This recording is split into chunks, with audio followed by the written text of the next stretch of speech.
Hello students, have a bright day. Today we are going to see the lesson The Universe and Solar System Part 2.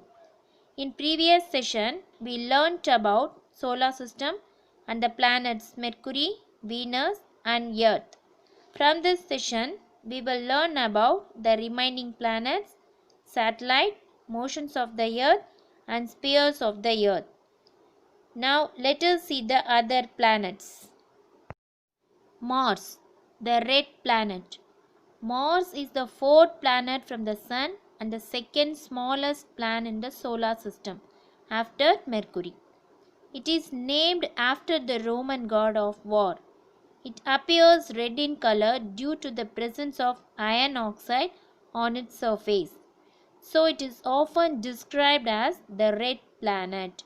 It has a thin atmosphere. It also has polar ice caps like the Earth. Mars has two natural satellites, namely Phobos and Deimos. Many orbiters and rovers have been launched to explore this planet.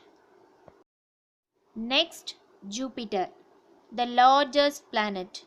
Jupiter is the fifth planet from the Sun and the large planet in the solar system. It is called a gas giant planet. It has the largest number of natural satellites. Io, Europa, Ganymede and Callisto are a few large satellites of Jupiter. Saturn, the ringed planet. Saturn is the sixth planet from the Sun and the second largest planet in the solar system after Jupiter. Saturn has many rings around it. These rings are huge and are mostly made of ice, rocks and dust particles. Saturn has 62 natural satellites around it. Titan, Saturn's largest moon, is the only satellite in the solar system. It has clouds and a dense atmosphere composed of nitrogen and methane.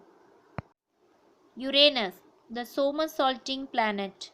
Uranus is the seventh planet from the Sun. It was the first to be discovered with a telescope by the astronomer William Herschel in 1781. It appears green due to the presence of methane. Uranus has 27 natural satellites. Neptune, the coldest planet.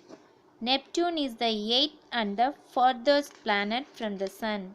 There are strong winds in this planet. Neptune has 14 natural satellites, the largest being Triton. The striking blue and white features of Neptune help to distinguish it from Uranus. The dwarf planets. Dwarf planets are small celestial bodies found beyond the planet Neptune. They are almost spherical in shape, but unlike planets, they can share their orbit with other dwarf planets. The five dwarf planets of the solar system are Pluto, Ceres, Eris, Makemake, and Haumea. Next, the Moon, Earth's satellite. The Moon is the Earth's only satellite.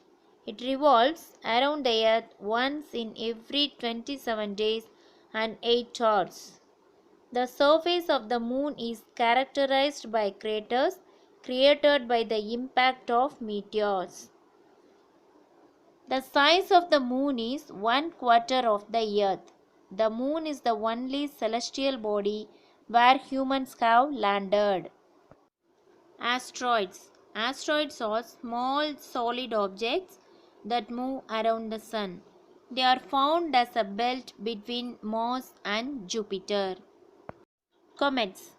A comet is a celestial object made up of a head and a tail. The head of a comet consists of solid particles held together by ice, and the tail is made up of gases. Halley's Comet is the most famous comet, which comes close to the Earth every 76 years. It last appeared in 1986 and will next appear in 2061. Meteors and meteorites. A meteor is a stone-like or metallic body. When entering into the Earth's atmosphere, most of them burn, as they often appear as streaks of light in the sky. They are also known as shooting stars. Meteors which strikes the Earth's surface are called meteorites. Motions of the Earth. Rotation. It is the spinning movement of the Earth on its axis. The Earth rotates from west to east and takes 23 hours, 56 minutes and 4.09 seconds to complete one rotation. The time taken by the Earth to complete one rotation is called a day. The rotation of the Earth causes day and night. The illuminated portion of the Earth experiences day, whereas the darkened part of the Earth experiences night.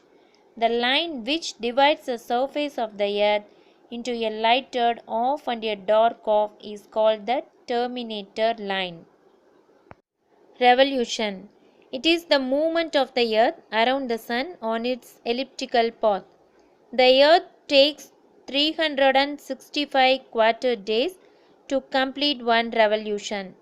It revolves around the Sun at a speed of 30 km per second. For the sake of convenience, we take it as 365 days and call it a year. The remaining quarter day is added once in every 4 years in the month of February.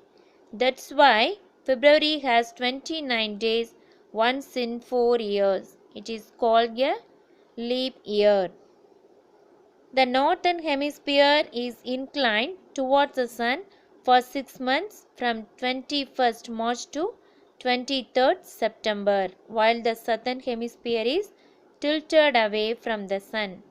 From September 23rd to March 21st, the southern hemisphere is inclined towards the sun and the northern hemisphere faces away from the sun. On 21st June, the Tropic of Cancer faces the sun. This is known as summer solstice. It is the longest day in the northern hemisphere and the longest night in the southern hemisphere. On 22nd December, the Tropic of Capricorn faces the sun. It is called as winter solstice. It is the longest day in the southern hemisphere and longest night in the northern hemisphere. Spheres of the earth.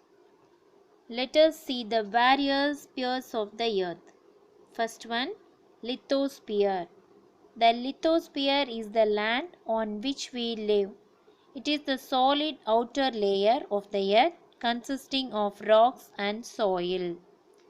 Second one, hydrosphere. The hydrosphere consists of water bodies such as oceans, seas, rivers, lakes, ice caps on mountains, and water vapor in the atmosphere. Third one, atmosphere. Atmosphere is the envelope of air that surrounds the earth. The major gases are nitrogen and oxygen. The other gases like carbon dioxide, hydrogen, helium, argon and ozone are present in meager amounts. Fourth one, biosphere. Biosphere consists of distinct zones. Each zone has its own climate, plant and animal life. These zones are known as ecosystems. Okay students, it is time to end of this class. Our next topic is understanding diversity in civics. Thank you. Look at your homework and do your best.